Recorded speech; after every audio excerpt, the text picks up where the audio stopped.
Welcome back to part two of my conversation with Pedrom Rejai. In part one, we talked about the massive scale of industrial food manufacturing, pumping out about 2 million pounds of mayonnaise a day and vertically integrating factories. But today we're shifting gears completely. We're talking about what happens when you walk away from managing $1.4 billion in a portfolio to bet on yourself. Pedrom takes us through his midlife crisis, move to Mexico City, and the corporate habits to unlearn, like checking your email every 5 minutes. I know it's something I do all the time, to actually survive as a founder. We also get technical. We dive into why your favorite Excel spreadsheet is actually a liability trap waiting to blow up your business, and how AI tools like Nano Banana and Claude are changing the way we work right now. Plus, he gives us his $100 million idea for saving the chocolate industry in 2026. This is a masterclass in operations, tech, and taking the leap. Let's get back into it.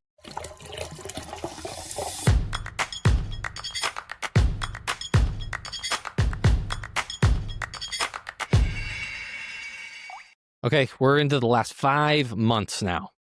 You decide, you briefly touched, at the end of your career, kind of with the Unilever. Again, you're leading, this massive team, $400 million of business, 15% year growth, all of this stuff. That's a career that I think a lot of people would say, hey, I'm never leaving this ever. Like, why would I want to leave this? Like, this is cushy. This is great. I've got continuous improvement. The company's doing stuff for me. Why in August was the time? Was that itch? I think you mentioned briefly the itch to be like, I want to work more with smaller businesses. What put it all together of like, okay, I made the decision and I'm going on my own. Yeah. First, I will start with my decision to leave Unilever and to be on my own started long before August. So anyone who's considering it, I did a lot of soul searching in the year prior to that of what's right for me, what's not right for me, why do I want these things? And what I realized along the way is that I have a really big passion for coaching and supporting people through whatever change they need to get through. And at the end of the day, that's my purpose. That's who I am. That's what I love to do. I was getting to do a lot of that at Unilever, and I saw an opportunity to do even more on my own. And so I realized that by finding people like you, entrepreneur yourself, me, entrepreneur, others that are founders of CPG businesses or food businesses, I can help them grow in ways that I couldn't necessarily do with others at Unilever or even in a big corporate business. And so that was one piece of it, is that I really wanted, I've always known I've wanted that. And even in my Unilever career, you'll see my path was to get closer and closer to that kind of purpose where I could coach and mentor and help more people with their own career plans, with their own growth. Another aspect is I've always wanted to own my own business. Like, anyone who's an entrepreneur knows the itch I'm talking about, where you're like, it's just in the back of your head at all times. Like, I want to be able to run this myself. I want to own it. It's just, I don't know why. It's just something I've always wanted. And I think there were two sparks in my life that triggered that for me. One was coaching the Ultimate Frisbee team that you mentioned before. That was my team, and I got to run and coach it as a bunch of with my friends, and it felt very much like this thing that I built. The second one was when I helped my buddy start the data analytics company during my MBA. I could see what it was like to really start a business and like to go from 0 to 1, and I loved it. I just ate up that energy. It was really, really fun, and that itch just couldn't go away from me. So I had to scratch that itch. The third thing is that my wife and I were going through midlife crisis. Like, let's just name it what it is. We were we were hitting that midpoint in our life. We have 2 kids. One is 4, one is 2.5. We'd always wanted to live abroad. We have our own goals in life. My bucket list included living abroad, learning another language, along with many other things, owning my own business. And so we're like, well, we're not getting younger. Our kids are getting older, and they're going to need more stability soon. So if we don't get this done now, when? And so, well, my wife being the wonderful woman that she is, she was like, yeah, let's just do it. Like, what's the worst thing that could happen? Well, worst thing could happen is that we're homeless and we're broke. But we saved up money. We planned it out. Like I said, I started this like long before we really got to this point of being able to meet a few goals at once. And so I purposefully structured and started my business at the same time that my wife and I were fulfilling our personal dreams of living abroad, because I could build that flexibility into how I build my business. And now I'm starting to get into more and more helping people that have their own dreams and fulfilling them through using my expertise that I already have from Unilever and all the other stuff that I've done. And you can always go back. That's what I've been Exactly. telling myself, being on this journey and this rise. Like if I want to go back, I could go back. All I got to do is make a couple phone calls, put a couple things out, and somebody's going to say, "Hey, I got a home for you," and you can go back. Hmm. Like there's no harm, no foul if you try and it doesn't work. But you got to give yourself a chance too. I think a lot of founders and entrepreneurs, and it depends on what space you're in, right? If you're CPG and you're burning cash, you have obviously a finite runway depending on how much cash you can bring in, but other things, depending on what it is, service based, etc., you have a little bit more of a runway if there's no capital, no overhead, etc. Are there any like corporate habits that you had to unlearn? Going out on your Yeah. own, or were they always there and you didn't really? There wasn't a whole lot. No, no. One of the ones I've really unlearned is checking my email every 5 minutes because I was running a huge supply chain. And so, actually, as weird as it sounds, like email and Teams and messages, like urgent responses were required for a lot of things. Mm, But now I'm running my own business and like the urgency value is much different. Okay, urgency is not that I'm going to miss a shipment to, the Bahamas or something like, right, okay, we miss a shipment, we miss a boat, like we're delayed big time, a customer's mad. Now it's like, oh, it's urgent to respond to Jeff's email on Monday, sometime this week, like things like that, right, where it's like, it's just different. So that habit of like clicking refresh and like always having my phone notifications up that were important. And I was always the type of person that I was very deliberate about what can notify me. I've just like flipped a lot of those off and I've had to shift gears towards being more creative with that deep work. And that's I think a corporate habit that I picked up over the years of Unilever of just like I didn't have that creativity because I didn't need it for my job. My job was fulfilling strategy and operations and the day-to-day stuff that were a combination of many people's creativity versus just my own. And so that aspect of creativity was really different. The second piece that I already had from my years of Unilever, because I was been working from home for 4 years. Yeah, 4 or 5 years, 3 years, something like that. I've been working home from a while. I've already created habits in my life to keep me productive and happy. So, for example, every morning when I wake up, I take a walk before I start work. Every evening when I finish and close up my computer, I take a walk. And maybe I'll still work in the evening, but I have the end caps of my day because that helps me separate my brain and turn it off and shift into home mode to be with my kids and my family. And that habit for me personally has been incredible. And I will never stop doing that because it just helps me shift my mindset. And that's one that has carried on from Unilever and from my corporate life that without it, I think I'd be not nearly as successful of an entrepreneur. how long are your walks? I'm usually in the morning 15, 20 minutes, in the afternoon 30 to 45, depending if my kids come with me. If they want to come with me, I'll walk for an hour. We'll go to a park or something. But Let's say kids aside, because obviously the tension's usually fully on kids. Any hacks, habits that you're doing like while you're walking? Like for me, it's obviously in being in Chicago, it's the drive to in and from if I'm not working from home, because it gives you mhm. that like separation. It's like, okay, I've left one place and now I'm in another and I'm in another zone. But anything you're doing like on your walk, or is it just taking in nature? No, I love audiobooks. So first, I love to read. Second, with young children, I don't get time to read. I'd say maybe 5 or 10 years ago, pre-children even, I started listening to audiobooks, and man, I can't stop. Like I'm cutting through 1 to 2, maybe 3 books a month, and I listen to a wide variety of audiobooks. I do podcasts too. I like the long form ones, like what we're doing here, as well as others that I also subscribe to. But I'm not like the podcast freak that's got like 7 or 8 on subscription. I like pick and choose and supplement with like audiobooks that I want to learn about industry, business, some fiction, things like that. And so it's a moment for me to reset, re-strategize, depending on what I'm listening to, or just like get lost in, the three body problem sci-fi books or something like that. Yeah. Let's take a step back in a nutshell, and then we'll dig deeper. What is Elevate Growth Partners? Like, what's the mission? What is it you actually do? So people that are listening are like, okay, he started this company, he helps people, but what actually does he do? Yeah. So at Elevate Growth Partners, our goal is to help small and medium sized food businesses through a growth hump. So when they are scaling rapidly and they just don't know what to do, it's chaotic, they're not sure if they're doing the right things, we're the ones who want to get them through it. And we do it through three different ways. First is through process automation. Process setting, then automation of, okay, let's say you have to do inventory reconciliation every month because you have three different 3PLs or something like that. We'll set up an automation for you or set the process to do it and have someone do it manually, so that it can save you time every day and you can still make the big decisions that matter. Or we'll set up a process for like S&OP, for example, and automate that process so that you can decide the demand plan every month. So that's one big piece of what we do. The second big piece of what we do is we help supply chains start up a new channel. What does that mean? An example is like, let's say you're a European company and you want to start importing into the USA and you have no idea how to do it. We'll do it for you. Like we will be there. We will help you get it started. We will help you hire a team. We'll help you train that team and then hand it back over to you, or, get your team to be able to do it, teach them how to do it. We'll also help you find distributors, the importer on record, all those things that I mentioned earlier. We help you tick all those boxes to make sure you don't miss anything.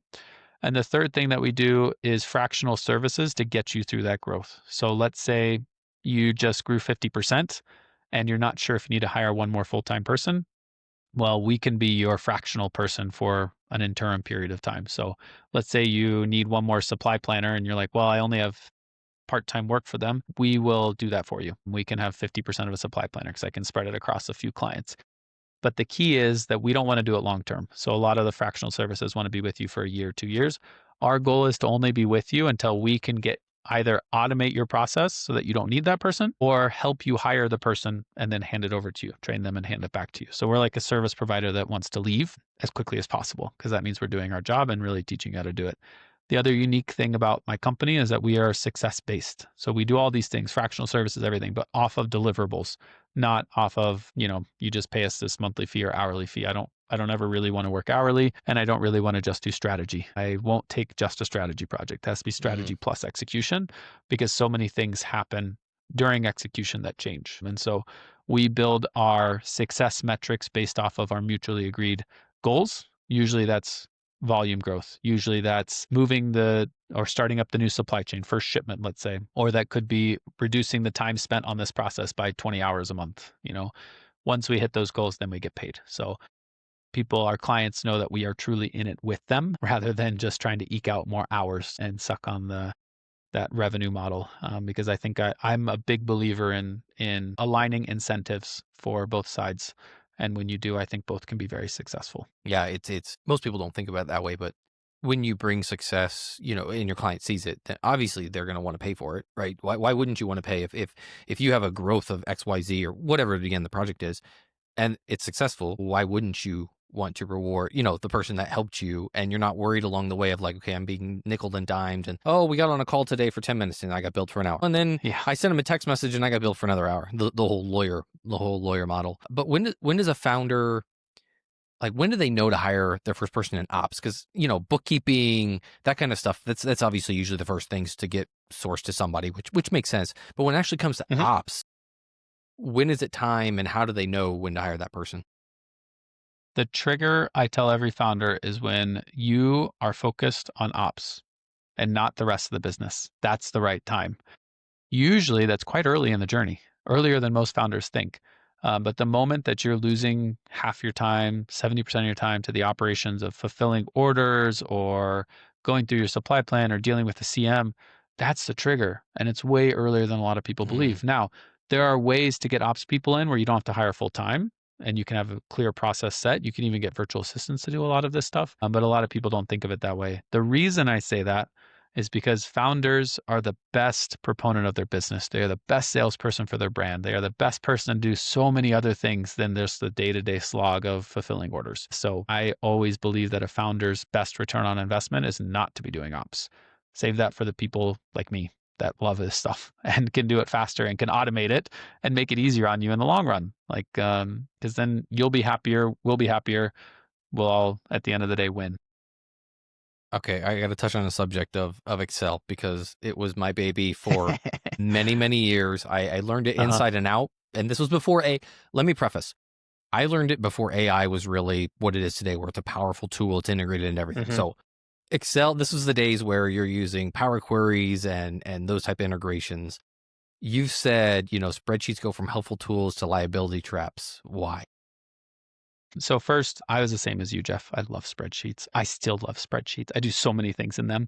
And like Excel, Google Sheets, I don't care. I'm in it. I love it. They're so flexible and they do things so nicely. But big caveat, they break when you have to start managing version control or when they get really heavy, or God forbid you hit the row limit in Excel. If you've ever hit the row limit, you know what I mean? Like you click the macro or calculate button and then like poof, your computer blows up in a puff of smoke. That's probably too late to shift away from spreadsheets. You've gone off the cliff. As soon as you're starting to manage versions, or lots of people are editing it, or you don't have a single source of truth, that's when those spreadsheets become a liability. Where do I see this happening most? Number one, managing money. Every time, if you're managing money in a spreadsheet, you are at risk of losing money, like literally not knowing where the money is. Not like, oh, I'm bleeding cash. Like, I don't know if this person owes me money or that person owes me money, and I don't know if I've charged them yet. If you're doing those types of things in a spreadsheet, you might be in trouble. And that's a good time to start automating these processes and getting them into the right software tool, whether that's an ERP, I know that's a scary word, but ERP, or whether that's just a simple accounting software, or even just like a simple automation that can do this stuff for you and output a static report like a Power BI dashboard. Those types of things will keep that liability away from a spreadsheet that can break very easily. Now, those spreadsheets are still very useful and flexible. And so I've seen many companies, many companies plan their supply chain on spreadsheets until they are 50 million, 100 million, 200 million a year. It is possible if you're sophisticated enough and you understand the limits of spreadsheets and you have someone really talented. I challenge any of those companies to think about how talented that team is, and if that talented team could do that in a true structured database instead. Why not just program your own if you're programming it in Excel?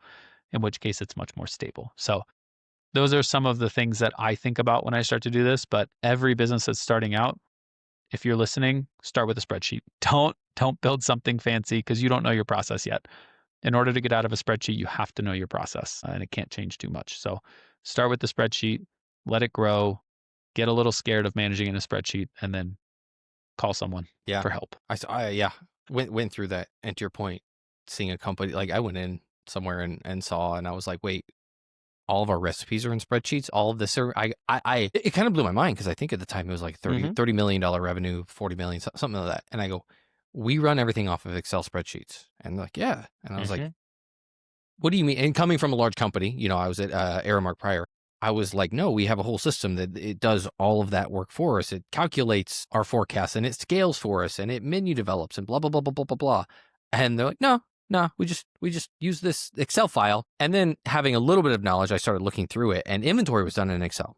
That's where it got scary because I was like, wait, how are you keeping pricing updates on thousands of SKUs? Right. And people having the correct pricing and what was the last pricing because commodities go up and down. They don't stay the same. So you're inventorying now at a stagnant level. I had a very hard time wrapping my head around how they were doing this. And I think my first inventory, I said, I'm not doing this. I go, this is a waste of my time. I go, I'll give you a ballpark of what we brought in because we haven't really been in service yet. But it didn't make practical sense for me to go count things and then you have the dollar evaluation that could be completely way off. So we worked through using a system through one of the partners we had. And I was like, this is much more sophisticated. At least we know for the bulk of our purchases, 80%, that we have the correct pricing and it matches up to their correct SKU.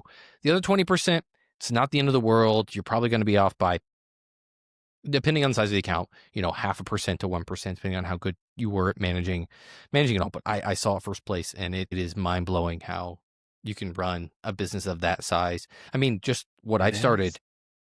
I mean, I love spreadsheets, but just like your point, accounting, I was like, there's no way I can't keep doing this. And I just bought some cheap accounting software. It's not like I got a ton of transactions going in and out. I need just something that can then link up to my bank accounts. I can keep things balanced and I don't need to think about it because trying to manage a spreadsheet, well, did I balance that? Did I receive that? Did it go out? Giant nightmare, which kind of leads us into AI and automation. First, general thoughts on the topic, and then we'll get in more specific. Generally, so first, I love this topic. It's one of my favorites to talk about. Generally, with AI and automation, it's going to change the world. It already has been for quite some time. I think another little known fact, but AI and machine learning have been in place in supply chain for many years already, 5, 10 years, but it's now blowing up because it's much more known in the news because of large language models that have come about. But general machine learning capabilities, I've used them when I was, when I was at the mayonnaise factory, I used a machine learning model to predict the fill rates on a filler. And that would have been 6 years ago, 7 years ago. So these tools have been around for quite some time. And I think a lot of people don't realize it because we just went over a tipping point and it got a lot bigger, a lot faster than what a lot of people expected. But now it's easy to see, not easy, I should say, but you can start to see a lot of the use cases for it that are really going to change how we do work, completely transform how we do work. And I'm talking specific to supply chain operations and fulfillment and things like that, because you can now have a conversation with like an AI agent that can tell you what your fulfillment plan, that can tell you your inventory, tell you where mistakes are maybe in it, or say to you like, no, actually this shipment's coming in at this time. Here's the inventory fulfillment you need to do. And oh, hey, Jeff, you forgot to update this line in this spreadsheet because I don't see an update or a sync in the last, 2 hours or something. So these things now, the power is actually in your brain instead of like what you can transition to the keyboard, because your brain can be actually just funneled straight into what you can automate into AI. And in supply chain, that's an incredibly powerful tool. Yeah, what are low value tasks founders should be trying to automate? Man, call me. I got a lot of them. So my favorite one that you touched on is inventory reconciliation. Like number one, first and foremost, like why are you doing that on your own? There's no reason. Okay, fine, it's in a spreadsheet. We don't have to argue about that one. But AI can reconcile that for you in the spreadsheet, or even just a simple automation can do it for you. You can do it on N8N, on Parabola. There's many tools out there that can do this type of reconciliation on a regular basis. So very low value task where like every month you need to check your inventory, shipments out versus shipments in, and what's the inventory supposed to be at versus what it's at today. And then did you bill everything that went out? Like those are simple questions, but it usually takes someone 4, 8 hours, 12 hours a month to figure that out. Hmm. That is super low value work, easy, low hanging fruit. Another one is, let's say you're building a supply plan and you say, I need 10, 20, 40 of each of these SKUs because that's what my demand is, that's what my orders are. And therefore, I need to plan out these factories to make these SKUs in this order based on my inventory model. Usually, it's someone going through some formulas in a spreadsheet. And then they say, okay, now let's explode that out into the bill of materials and all of the things that the factory then has to order. Most people have gotten sophisticated enough to at least program that into a spreadsheet. Ones that go 2 steps further, they don't program it into a spreadsheet. They program the rules into an AI agent. And then every month they just come back to that agent and upload the 3 or 4 documents that are updated and say, make my plan for me. And so they were the person who does it. It's still a supply planner. It's still someone who has to figure out like, is this right or is this not? But the hours of work just went from like 4 hours down to 1. Right. Because before they were compiling everything for 3 hours and then 1 hour analyzing, is this right? Now they compile for 5 minutes because they plug it into this AI gem that they've built, or ChatGPT project or whatever, and it just spits it out on the other side. Now, one of the big mistakes I see a lot of people doing is they're not fact checking or verifying that the AI is doing it correctly along the way. And so you have to ask questions of the AI, like, what are your assumptions? How are you fact checking? How are you verifying? Making sure it doesn't make mistakes and doing those spot checks. But once you get it really set up correctly, like those 2 examples are very easy, low hanging ones to just reduce the amount of time it takes people to do some of these tasks. We could spend 2 more hours if you want. I could give you lots more, but those are the ones that I see most impactful to small businesses. How much AI should, a founder or an entrepreneur be using, right? I know there's a CPG world, but in general, how like there still needs to be obviously a human element to things, like to your point, fact checking, Mhm. making sure. There's plenty of times I plug something in, and as having a chef background, I'm like, no, that is completely false. There's no way that is correct." And I'll say you're wrong, and it'll say, actually, you're right. I was wrong. I made an assumption, and then it corrects it, and I'm like, okay, well that is correct. So maybe a two-parter is, when is you're automating too much? And then two, how do you know the right questions to ask in depending on the subject to know that you're actually making sure that it's giving you the facts? Mhm. It's really hard. It's really hard to know when is too much, quote unquote, too much for AI, and when you really have to fact check. I think there's a few parts of it. One part is doing exactly what you did, which is like find an expert. You're the expert from a chef perspective. Who's the expert from a supply chain perspective? On and on and on, which is why I also tell people like you're not going to get replaced by AI, at least not in this decade, maybe. You're going to get replaced by someone who uses AI. Mm, That's really what's actually going to happen. So if you don't start to use AI, I use it every single day for many different types of tasks, but every day I'm on one of the AI agents or one of the AI tools in some way or another. You've got to learn to use it because it just saves so much time. Now, when does it get to be too much? My opinion is it's too much when you aren't adding your own perspective and experiences to that AI tool. And you can do that in many different ways. When it's a repetitive task like supply planning, okay, how much do you really need to add your own perspective? Probably at the beginning and then a little bit for each check. And you can like whittle that down as time goes on and you get more and more confident with it to the point where I've seen AI tools making decisions for supply chain experts on how much inventory to make, what to send to contract manufacturers, and on and on and on. So I've seen that limit get tested and I've seen it run successfully and unsuccessfully. And the ones that do it successfully have put all of the guardrails in place. Hmm. The ones that do it unsuccessfully thought they put the guardrails in place and they didn't cover every edge case. And so you have to purposefully understand and build those guardrails so that your AI doesn't do exactly what you did. Like give you some crazy recipe that quadruples the amount of eggs in a mayonnaise and expects it to still emulsify. Like that's a really nerdy example, but like it could happen. And so it's about setting up the right guardrails along the way, which that takes an expert. Actually, the expert could be an AI expert helping you along the way Yeah, too. just You set up different roles for them, but you need that expertise to be built in and the checks to go on top of yeah. it. I tell people like search up prompt engineering. Like that's what you need to learn. Like if you learn prompt engineering, that's setting the guardrails. That's telling it here what potentially depending on the project. Like that's what I love about some of these agents is you can have it by project by specific thing, and so it can weed out everything else and know these are the rules for this, and you can be very specific. I mean, you can get very granular in which it will spit out exactly what you asked for it. What is your favorite right now out of they constantly are leapfrogging? Where do They you are. sit? I know I just switched over back to Gemini. I'm finding more value, especially from the generative with Nano Banana, Oh my God, Nano Banana is amazing. isn't it? It is. And especially in my world, right? When somebody wants to see a dish, I don't have to actually go out and make it like right out the bat. I can Hmm. say, here's what it can look like.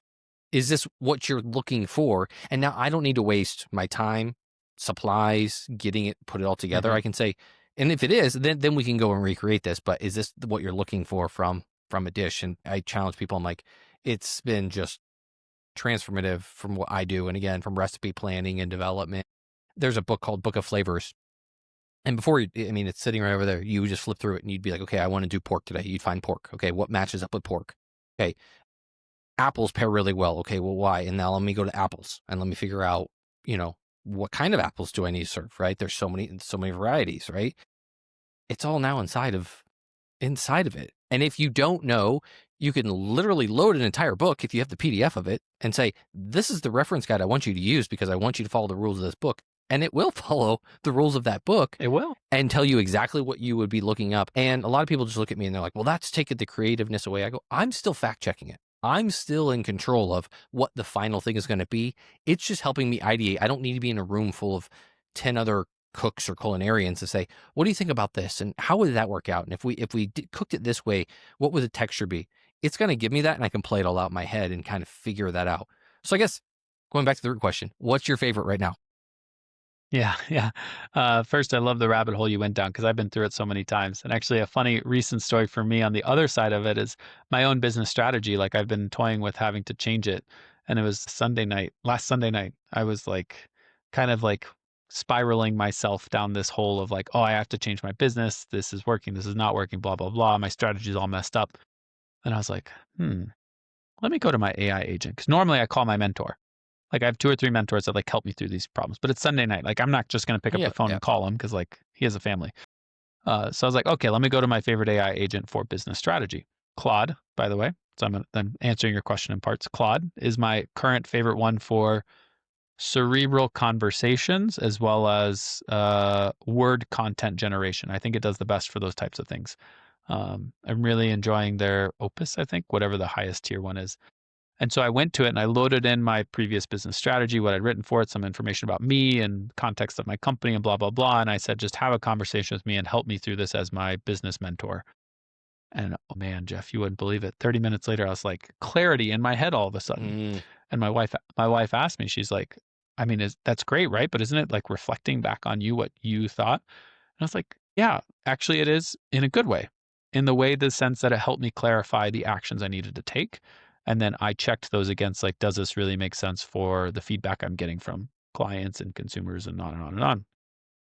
And then I still have the action follow up of like, I still got to call my mentor this week or next week and like ping it off of him Mm-hmm. also, just like the ideation, but it cuts that time down so much. So there's a really, I think, a similar use case to yours in a different function of what it can do. My other favorite is Nano Banana. Like, man, the images it can make now, that update just crushed it. Absolutely crushed it. Anything you can dream of comes out in that thing. And like, man, I got crazy dreams and it still does it. Oh yeah, and the fact that It's, it can, I don't know the term, but the ability for it to remember is, I yeah. don't know what there's an actual term for it where it can remember and you can then change out. Like, so if I say I want to put this, let's just take a dish. All right, I've got braised short ribs with carrots and polenta. Okay, I don't like the way the carrots are. Keep the dish exactly the same, but I want you to take the carrots and move them to 12 o'clock in a horizontal position. It stays exactly the same. The other models would completely They don't regenerate the do it. entire picture. Yeah. And you're like, no, no, no, I wanted to keep that part. I really, really liked what you did there. And none of the other models that I've played around with could do that. Whereas this could keep that and then literally move the one piece that you wanted. And you're like, that's all I needed. This is amazing.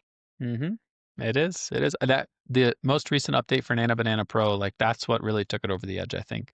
I bet the others will catch up because, like you said, they're each leapfrogging. Like previously, I've used Gemini for a long time now, and I've recently switched to Claude for some of the other aspects of it. But they're going to cross back over soon enough also. And I've used ChatGPT for like all the integrations with other tools because that's got the best integrations. Like it integrates with my CRM really nicely. So I can ask ChatGPT questions about my Mm-hmm. CRM and I put all my notes of all my clients in there. So like I can literally ask ChatGPT to tell me about one of my clients in the most recent conversation I had. And it just like spits out a summary or preps me for a meeting. And it's so cool. So Oh, cool I know. that those things can are even possible. And that's where like, my opinion, the solo entrepreneur and the solo founder, you're going to see so many more of them over the coming 5 years because it's so much easier to be successful if you really do use all those tools. You can just leverage them and really increase your impact. It's an amplification, just the same as if you're using it in a job and you've got coding engineer. Well, you're not necessarily replacing said coding engineer. You're just taking the one task that took 4 hours down to 1 hour or 30 minutes. Mm. And now he's freed up to do X amount more. I mean, I use it for as an entrepreneur. There's a lot of subjects I don't know shit about, and I don't have the money to go out and hire a bunch of lawyers and hire a bunch of people to write contracts. I just don't at this point. It does a really Mhm. damn good job of putting together a baseline. At least it's going to protect me. And like, hey, pinholes, if someone were to do this, it puts it all together and it just makes you think about some of those things. And that's the beauty of it. You can have a conversation and literally say, okay, I mean, you can put it on conversation mode and literally it'll talk back to you as if it's a Mhm. person and you can start to explore and then dig into what you need and all of those things. What do you say to somebody? I still see it all the time of people who are like, no, it's taken over the world. Makes you a mindless zombie. What do you say to those people? Usually I ask them why they think what they think. Like first and foremost, like I look for that understanding of like what's causing you to feel that way.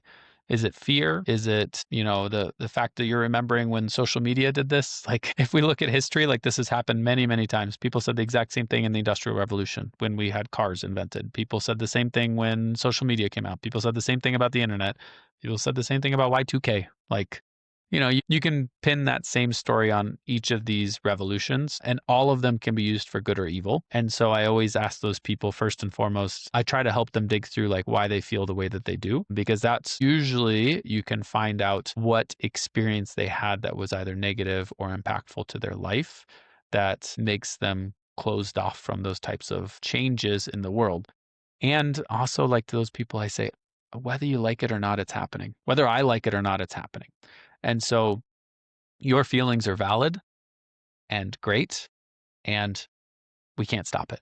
Like the train is already going. And if you look at some of the key AI leaders out there that are running these companies, like they are scared. They're scared of AI becoming sentient and understanding what it's doing and being able to make some major impacts on the world that are negative, and they're still running their companies. And so I usually look to those that I believe are experts in the field, and they're doing both of those things. So like they're pushing the boundaries and moving it Mm, forward, but at the same time they're very cautious with how they move it forward. And so I try to reflect those that I feel know a lot more than me about those things, and then help others see that same type of reflection from how the industry is moving. And then hopefully we can all leverage it and raise the bar for humanity in general. yeah, yeah. Speaking of the future, we're recording this. It's December 16th, as you said, 2025, just for timestamp. What You've been around food long enough. You've seen brands. Got any food trend predictions for 2026? Can I give you the trend predictions I want versus the ones that I actually see? Yes, both. Both. All right, all right. So the ones I see happening, let's add more protein to everything, more probiotics to everything, and then maybe some mushrooms in it, and we'll put it all in one drink. That's Oh, the trend that's happening now, right? oh. Just slam it all in. So I see that trend happening of like we went like simplified, natural, common ingredients to now like, oh, we need to add back these specific things as food gets better for you. So I find that one to be, I make fun of it, but like it, there are parts of that trend that I think are really positive. But it is a trend that I've seen all over the place. One trend I also saw when I visited Supply Side West or Supply Side Global now. It's Supply Side Global, so it's a huge conference, 20, 30,000 people that brings in ingredient suppliers as well as brands from all over the world, contract manufacturers, everyone. I saw a couple of really interesting trends. One is a protein sweetener. So like you can actually it's an ingredient that you use, but it's instead of like a sucralose Hmm. or like a fake sweetener, it's a 0-calorie protein sweetener. And it actually interacts with the sweetness receptors on your tongue a little bit differently. So a shout out to Oobly is the name of the company that invented this, but there's a couple of them out there now. So that may be coming in 2026 if it really hits the ground running. It's a little bit different of a mouthfeel than a sucralose or even a sugar. So it doesn't like hit your tongue as hard. So it's not for everything, but really cool product. The second one I see is more alternative beverages to maybe THC or alcohol. More THC drinks, obviously, too, but like even further than that, like something for the occasion of drinking in the evening with your friends. It's non-alcoholic or Hmm. let's say, doesn't change your mindset in quite the same way. That's a heavy trend, and I've seen a few different versions of it. And then more trends that I want to see are cleaner labels, cleaner ingredients in general that people really understand, and the movement towards proper labeling so that all consumers can get it. Because I there's a personal opinion, personal belief that we as a country, as United States, and as a world too, we can educate consumers better on what really is healthy and the impact of the food that we're eating to our bodies, not to make people change decisions or reconsider, but just so that people have better understanding of what they're really putting into their body Hmm. and what can happen because of that they're putting into their body. And I've seen many different ways to do it. Frankly, I don't know of a great way to do it. It's really hard to educate consumers on such a grand scale. But at the same time, I feel it's really important, and I really hope that more businesses trend in that direction of helping consumers understand the impact of their food on their bodies. It seems to be swinging that way. I mean, at least It for does. now, that I think enough people are speaking up and saying, "Tell us what is in this food," because I think there's been enough time, and there still needs to be more time, but the effects, right? All these things were added in what the Hmm. 80s, 90s, early 2000s, and now you've got a couple decades under the belt, and then now we're actually getting to see and do testing of like, well, what did these people eat? And I'm sure there are companies that have been doing studies on people and like, hey, eat Doritos every day for 20 years because we're going to pay you whatever Yeah. and we want to see what the effects are. I'm sure there's somebody out there doing that because there's always a study you'll see come out and it's like after 40 years of studying Doritos, we found that the blah blah blah powder caused this and you're just like, what? Or you'll see the commercial, have you or a loved one ate Cheetos from the years of blah blah blah? Yeah, yeah, I The love those commercials. mesothelioma commercials and you're just Yeah, like, oh Jesus, am I going yeah, to be one of those that like you consume those products yeah. and But they find those people to study it. Like I'm always amazed. Like they found the guy eating Doritos every day for 20 they years. did. They sure did. It just baffles It me. does Yeah. baffle me. Yeah, I agree with you. And then protein makes sense too with GLP ones on the rise and the Yeah, you amount of got to get it in. proteins. I think you're going to see it in the grocery stores, which is crazy, right? Whole GLP-1 sections where it's like the meals or products like, hey, these are designed for you. Hmm. It's going to be crazy what that looks like. What's the biggest news in supply chain for 2026? Biggest news in supply chain is we touched on it, nearshoring. Okay. Changes in sourcing portfolios. Like that's the biggest changes happening in the world right now. And you see it in many manifesting in many different ways. First and foremost is the container market has like flip-flopped because a lot of containers got stuck in China. So now the empties didn't make it all around. And so container prices have like rotated around the world. So some things are more expensive and less expensive. And those container prices, I think, drive a lot of consumer pricing that people don't Oh yeah. realize. Oh yeah. And so I think if you follow container pricing, you will see 6 to 12 months later, consumer pricing change accordingly. So for example, a lot of toys and let's call it durable consumer goods come from China, along with a lot of industrial supplies too. Those container prices are starting to go down now because there's not as many containers coming from China and over. So that means consumer pricing of those will come down. But then you have the flip side, which is tariffs went up on China. And so like those will likely Right. balance out so you don't see much. But the impact of having those container prices cheaper from China means container prices are also cheaper from Vietnam, from Korea, from all of Southeast Asia.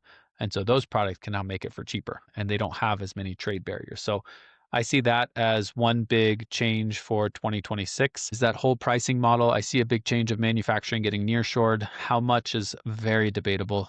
Is it going to be half of it, all of it, a portion of it? I wish I could tell you. I can tell you that every company needs to do an evaluation on it. It's important. And then the other big one that I see is technology becoming more and more prolific for supply chain, more and more autonomous. I don't think 2026 will be the year of autonomous supply chain, but I think it will be a slow burn to get to that point where we're going to blink one day and Amazon will be running completely AI supply chain. Yeah, And other big companies will too. Like it's coming. I can see it coming. Like you can see this wave like crashing towards you from way out in the ocean. You know it's going to hit the shore and you know it's going to be huge and you're just not sure when. But I think that tipping point is coming sometime in the next 1 to 3 years. And I personally want to be ready for it, and I want everybody I work with to be ready for it too, because it's going to be impactful. you can either be prepared for the tsunami, or you can get caught up when it hits the shore and just get your face ripped off. You got to pick. Yeah. Okay. If I gave you $100 million in venture capital today, you couldn't start a tech company. Had to start a food brand. What specific product category would you attack? Where's the sleeping giant? Well, let me answer two different ways. One, not a sleeping giant, but I would love to do mayonnaise again. It's not a sleeping giant at all. It's a giant already. Now, to really answer your question, I think, let me think about that one. The sleeping giant in food. With 100 million, I think you could change the face of chocolate. Let me explain a little more. Yes, because now that you say that, I've got a couple of thoughts as well. Go ahead. Yeah, so chocolate prices have been on the rise because the source of chocolate is getting smaller and smaller. Why is the source getting smaller? Because of global warming. Why is global warming impacting that? Because of all these emissions and blah, blah, blah. And farmers don't have good agreements and things like that. So with 100 million, like this is a lot of money. You could actually go and contract farmers years in advance, 1, 2, maybe 3 years in advance, to grow more chocolate farms where the climate is changing for the better for chocolate. Because one of the things I think we look at is like, okay, the latitude of chocolate that you can grow is shifting, but it's not that it's gone, it's shifting down, right? Like it's shifting farther and farther south. And as you get farther south, altitudes change, climates change a little bit, it's a little bit different. But there are ways to study that and maybe to start growing chocolate in a different way and breeding different chocolate seeds together or cacao seeds together to really make that a more sustainable product. And then on the flip side of it, you can also be researching alternatives to cacao. Like how can you actually make an alternative ingredient that has similar mouthfeel, similar smoothness, similar bitterness that can extend not only the life of chocolate, but also how much cacao you really have to use in some of your chocolate recipes. So I think that's a sleeping giant. Plus on the other side of it is like, there's a part in me that I love chocolate a lot and I know how bad sweet chocolate is for me. And so I just keep moving more and more to bitter chocolate. Like I eat chocolate every single day. I try to go for 70% dark because it's slightly better, but like there's a world of better for you chocolate out there that I think we haven't fully tapped into. And there's a couple brands out on the market that I think can really grow that. And so if I'm an investor, I'm going to go back those plus start my own and see what we can do. Have you seen what's been going on recently with the whole filled chocolate bar? Like kind of revolution. No. So it just started. Obviously, the one that set it off was the Dubai chocolate, right? The pistachio cream with the knauf inside of it. Well, now manufacturers are realizing that if they fill their chocolate bars with something, they don't need to use as much cocoa. Yeah. And it goes back to your point, the supply is lower, but we could still charge the same and actually more for a premium because we can say, look, we're putting something else inside of it. So they've started filling them with that pistachio cream, and they're starting to do other filled cream chocolate bars to reduce the amount of chocolate that they need to use. So I think you're onto something with that, and I think they're already looking at it. I mean, obviously, to your point, they're specialists in each of these fields. That's all they do is they study the climate, the habitat, etc. But it's definitely, it's there. I don't know down south, but at least in America, it's huge that it's coming back. And then secondly is, and I just lost my train of thought. What was the second? Oh, to your point with the percentage of chocolate, I think it's a lot like wine. And this wine, I always go back to it, right? You start sweet and then you work your way backwards. I'm the same. Like, I can't really do milk chocolate anymore as much. Like, it's just, Me I eat it neither. and I just, Yeah. it's too sweet. But then, all of a sudden you start to go bitter and it's just like, this is so much better. Again, maybe it's just that retraining the palate. But okay, the final thing we got is this or that Chicago versus Mexico City. So I've got I love it. four different to end I'm on. ready. Okay. Chicago deep dish or tacos al pastor? Well, first, before I answer, I'm a vegetarian, so let me preface. Okay. But tacos al pastor substitute meat. Let's call it soy rizo, maybe taco soy rizo, Okay. and that's easy. Tacos every time. Okay. Well, Yeah, deep dish is too much cheese. Come on, it's a lot of cheese. It is a lot of cheese. it's a lot of cheese. Okay. Well, this one might be a little tough, trickier too. I was going to say a Chicago dog or elotes. Lotes, that one's easy. Yeah, I've had Chicago dogs, plenty of them, but elotes is a magic food. I call Mayonnaise. Mayonnaise, baby. it. Exactly, it's mayonnaise. Come on. How do you not? Biscuits and gravy with a side of hash browns or chilaquiles? Oh, that one's actually hard. It depends on the biscuit. So, okay, shout out to this company, Biscuit Bitch in Seattle. Okay. I don't know if you've ever eaten No. there. If you haven't, it's worth a trip to Seattle. Like, look them up, Biscuit Bitch. Jeff, it's been, I don't know, 10 years since I've had that biscuit. I still remember the moment I bit into it. Like, that is the magic of that biscuit. You put that biscuit against anything else in the world, I will pick biscuits and gravy with that. Otherwise, if I'm saying like just a standard biscuits and gravy in the US versus chilaquiles like at a diner, chilaquiles every time. Okay. And the final one, Garrett's popcorn, the Chicago mix. Yeah. Of course. You made these hard.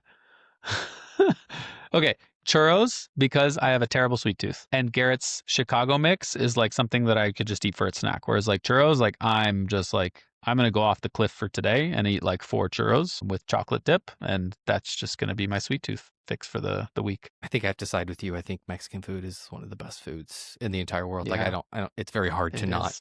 If somebody's like, oh, what do you want to get to eat? My default, tacos. Like, there's always a good taco shop. Yeah. There's always a good, and man, Jeff, you got to try the fresh tortillas here in I can Mexico. only They imagine. are different. I can only imagine. They are different. I've had fresh tortillas in the US, in Chicago, in Pilsen, in Little Village. They're still better here. I don't know It's what probably it is. it's got to be magic.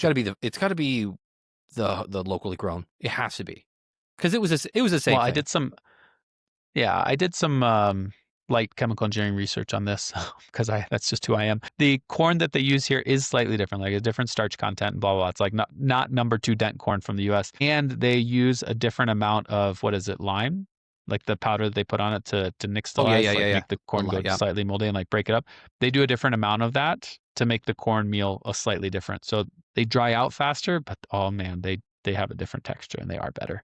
Like, I'll take my kids to the tortilleria down the street and we just get a half pound of them and they just snack on tortillas on our walk home. Oh, I could see that. I could totally see that. Like, it's crazy. It's crazy. It's so great. And they're warm. They're steamy still all day.